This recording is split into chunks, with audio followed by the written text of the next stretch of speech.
जय श्री राम। मेरे सभी सनातनी भाई और बहनों को स्वागत है आप सभी का आज के इस वीडियो में। कृपया वीडियो को लाइक कर दीजिए, कमेंट में अपनी अटेंडेंस लगा दीजिए, चैनल को तो सब्सक्राइब आप कर देते हैं। चलिए आज का चलचित्र आरंभ करते हैं। तो चलिए शुरू करते हैं। कल को वो जो भी सरकारी दफ्तर को कह देंगे कि वक्त प्रॉपर्टी तो हो जाएगा। मेरा सीधा सा क्वेश्चन है, ब्लंट, कल को अग्रवाल साहब की प्रॉपर्टी का नोटिफिकेशन निकल जाएगा तो अग्रवाल साहब को निकाल के बाहर कर दें, या उसके लिए कोई प्रोसीजर है? इतना ही पूछ रहा हूँ भाई।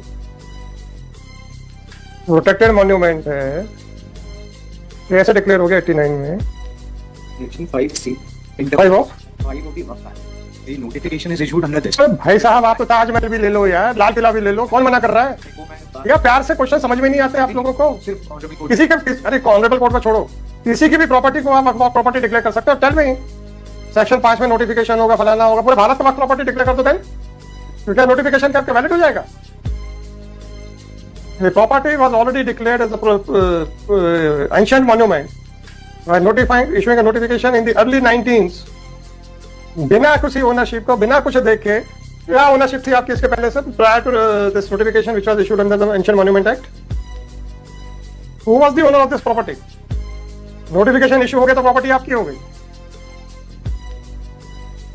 तो क्या छोटे छोटे नोटिफिकेशन इशू हो रहे हैं, इकट्ठा एक ही कर दो, रिजेक्ट कर। पहले आप लोग एक वीडियो देखिए। हड़ताल करते हैं, उन पर डंडे चलाओगे, नौकरी किसी को दोगे नहीं, और विपक्ष के नेताओं को अंदर करते जाओगे, अंदर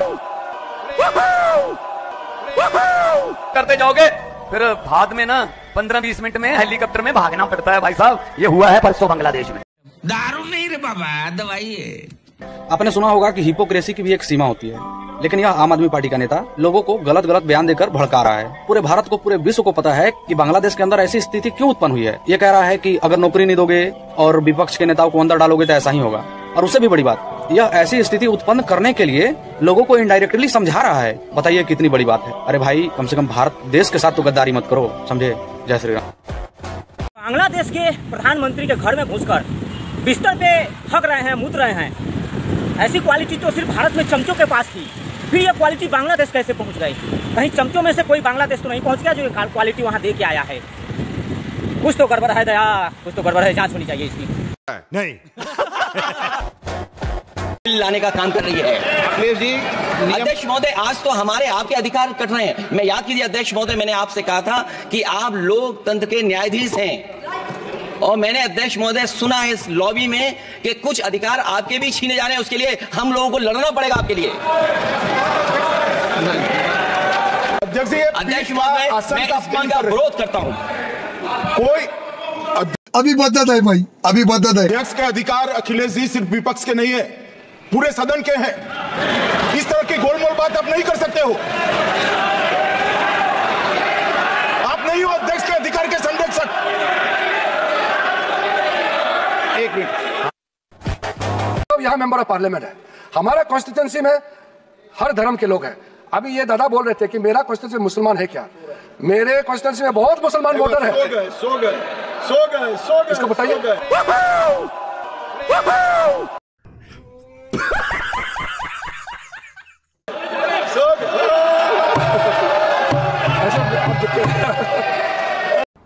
बाप को भेज, तेरे बस की बात नहीं। इसलिए मैंने कहा ना दादा, आप हर समय मत बोलिए, नींद आ जाएगा आपको। सर, हम लोग, सर जो महत्वपूर्ण बात मैं कहना चाहता हूँ, सर अधिकार है कानून बनाने का। अब ये उसकी तुलना कर रहे हैं, ये तुलना कर रहे हैं मंदिर से। ये मंदिर से कहाँ उसका मतलब है? कोई धर्म के नाम पर बंटवारा नहीं हो रहा है। ये भ्रम फैलाना चाहते हैं और ये बात करते हैं अल्पसंख्यकों की। ये भगवान क्या जुल्म है? अल्पसंख्या की बात कर रहे हैं केसी वेणुगोपाल जी, अल्पसंख्या की बात करते हैं। इस देश में हजारों पंजाबी सिखों को किसने मारने का काम किया था? किसने उसकी हत्या की थी? अरे बाप रे, ये तो धोती खोल रहा है। आपने की थी, आपकी पार्टी ने किया था। हम उसके गवाह हैं, हम उसके गवाह हैं। हजारों सिख समुदाय, कौन सा सिख समुदाय? जो टैक्सी ड्राइवर था, उसने इंदिरा गांधी की हत्या की थी। सड़कों पर घूम घूम के सिखों की हत्या कर रहे हैं और अल्पसंख्यक की दुहाई दे रहे हैं। बाहर है, बाहर है।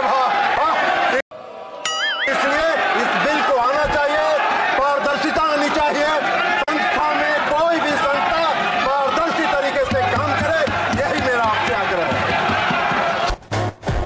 ये बच्चा है, क्या नाम बताया, मोहम्मद शारिक।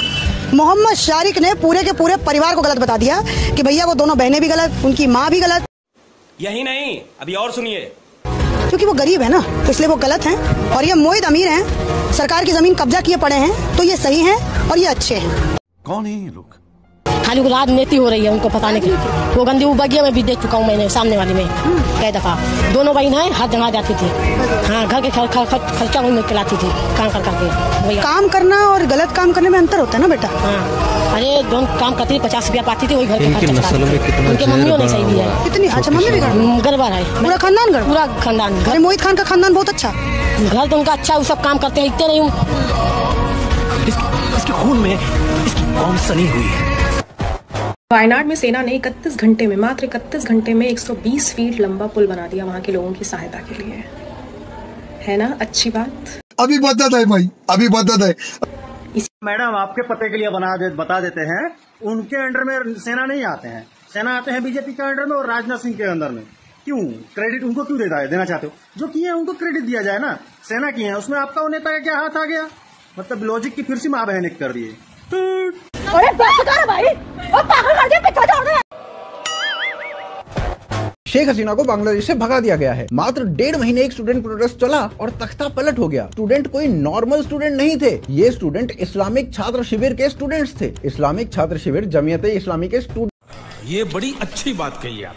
स्टूडेंट विंग है और जमीयत इस्लामी एक आतंकी ग्रुप है। इस स्टूडेंट ग्रुप को बांग्लादेश नेशनलिस्ट पार्टी का समर्थन प्राप्त था, जो बांग्लादेश की मुख्य ऑपोजिशन पार्टी है। और कनाडा जैसे देशों ने इस पार्टी को भी आतंकी पार्टी डिक्लेयर कर रखा है और इस पार्टी को अल कायदा से सीधा समर्थन मिलता है। पिनाकी भट्टाचार्य जैसे कन्वर्टेड इस्लामिस्ट जो ISI और आतंकी संगठनों के इशारे पर नाचते हैं, भारत और हिंदुओं के खिलाफ आग उगलते हैं, तो ऐसे लोगों को अंतरिम सरकार में अब स्थान मिला है। शेख हसीना भारत को समर्थन देती थी, हिंदुओं के खिलाफ घृणा को रोकती थी, और ऐसी सरकार के गिरने पर रवीश कुमार, आरफा खानम, आकाश बनर्जी, ध्रुव राठी क्यों प्रसन्न हो रहे हैं? सोचिए। इन्हें स्टूडेंट प्रोटेस्टर्स बोला जा रहा है, जो बांग्लादेश के जू में घुसकर जानवरों को पकड़ रहे हैं। ना जाने पहले तू दे क्या करेंगे उनके साथ। या इन्हें प्रोटेस्टर्स बोला जा रहा है, जो हिंदुओं को केवल हिंदू होने के कारण मार रहे हैं। और ध्यान रहे, रमेश या सुरेश से उसकी जाति नहीं पूछी जा रही है। आज हिंदू मंदिरों को तोड़ा जा रहा है और हिंदुओं को मारा जा रहा है, और ह्यूमन चेन की फोटो दिखाकर कोई क्लिप कटवा कह रहा है कि नहीं नहीं, यहाँ तो भाईचारा है। कोई रवीश कुमार पूरी वीडियो बना देता है और एक बार भी ये नहीं बोल पाता कि हिंदुओं के साथ बर्बरता हो रही है। शेख हसीना का बेटा मान रहा है कि हिंदुओं पर अटैक हो रहा है। वहाँ के न्यूज़पेपर्स लिख रहे हैं कि 27 स्थानों पर हिंदुओं पर अटैक हुआ, परंतु भारत के लिब्रांडो इसे फेक न्यूज बता रहे हैं। मेरी जाति सर्वश्रेष्ठ है, मेरे जाति का वर्चस्व है, मेरी जाति का इतिहास है। भैया बांग्लादेश में हिंदुओं को मारा जा रहा है, उनका घर जलाया जा रहा है, उनकी दुकानें जलाई जा रही है। किस जाति का? कौन सी जाति का? जाति पूछ के मारा जा रहा है, हिंदू पूछ के मारा जा रहा है। भाई जी, राहुल गांधी तो झूठे हम लोगों को जाति में बांट रहे हैं। अगर वोट जाएंगे तो क्या होगा? भाई पीसफुल माइनॉरिटी दौड़ा दौड़ा के सलवार पहनाएगी और ऊपर से हलाला भी करेगी। ना भाई जी, हम हिंदुओं को एकजुट रहना पड़ेगा, नहीं तो धोखा हो जाएगा।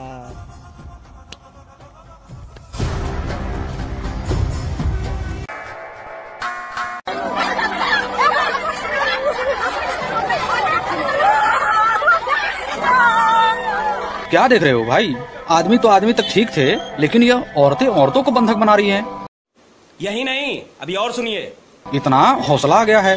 हौसला आने का कारण है क्योंकि सभी लोग तो हाथ में चूड़ियां पहने थे और उसका रिजल्ट आप सभी के सामने है। आपने सुना होगा कि यूनिटी, एकता, अगर इन लोगों में एकता होता ना तो इन लोगों के ऊपर चढ़ाई करते, लेकिन भैया एकता नहीं था, सभी लोग बटे हुए थे। आज उन लोग की ऐसी हालत है कि औरत बताओ बंधक बनाई है। यार शर्म की बात है, औरत को औरत बंधक बनाई है। जय श्री राम। एकदम इन्होंने वक्त बदल दिया जज्बात।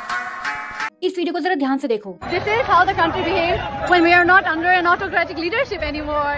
Hasina has fled the country. इन दीदी को बिल्कुल आइडिया नहीं है कि अब इनके देश के साथ क्या होने वाला है। बांग्लादेश का कुछ भी। मैक्सिमम रेवेन्यू टेक्सटाइल पे डिपेंड करता है और अब तख्ता पलट होने की वजह से काफी सारी मैन्युफैक्चरिंग यूनिट्स बांग्लादेश छोड़ सकती हैं। बांग्लादेश के अब बिगड़ते हालातों की वजह से और क्योंकि अभी काफी हाईलाइटेड है तो कोई भी प्रेफर नहीं करेगा बांग्लादेश में विजिट करना। अब बांग्लादेशियों के लिए किसी भी कंट्री का वीजा लेना कोई आसान बात नहीं रहेगी। बट बांग्लादेशी हिंदुओं के लिए एक अच्छी खबर है, ऑस्ट्रेलिया की काफी सारी ऑर्गेनाइजेशंस अब बुला रही हैं बांग्लादेशी हिंदुओं को अपने पास, जिससे वो एक अच्छी जिंदगी जी सके। ये सारी वीडियो देखने के बाद साफ है कि बांग्लादेश की सभी यूनिवर्सिटीज की क्रेडिबिलिटी अब खत्म हो जाएगी, जो कि शायद पहले थोड़ी बहुत ही थी। कड़े फैसले बड़े फैसले। राम राम, मैं आपकी दिव्या। मोदी सरकार ने वक्फ बोर्ड एक्ट 1995 में 44 बदलाव करके नया बिल संसद में पेश किया। पुराने एक्ट के सेक्शन 40 को हटा दिया गया है, जिससे वक्फ बोर्ड किसी भी प्रॉपर्टी पर आसानी से दावा कर सकता था। अब ये दावे कलेक्टर की जांच के बाद ही मान्य होंगे। सर्वेयर भी अब कमिश्नर या डिप्टी कमिश्नर लेवल के अधिकारी होंगे। वक्फ परिषद में केंद्रीय मंत्री, सांसद, मुस्लिम संगठनों के प्रतिनिधि, कानून के जानकार, सुप्रीम कोर्ट या हाई कोर्ट के पूर्व जज और राष्ट्रीय ख्याति प्राप्त लोग शामिल होंगे। इनमें कम से कम 2 महिलाएं भी होंगी। बोहरा और आगा खानी मुस्लिम्स के लिए अलग औकाफ बोर्ड का प्रस्ताव है। साथ ही काउंसिल में ओबीसी, शिया, सुन्नी, बोहरा और आगा खानी सभी का प्रतिनिधित्व रहेगा। विपक्ष से दोस्तों, बांग्लादेशी हिंदुओं के लिए आप अपना सपोर्ट जरूर दें और अपनी ताकत जरूर दिखाएं। मुसलमान विरोधी कह रहा है, लेकिन असल में ये बिल देश भर की 70 मुस्लिम संस्थाओं से चर्चा के बाद ही बनाया गया है। वक्फ बोर्ड बिल के बारे में आपकी क्या राय, कमेंट करके जरूर बताएं।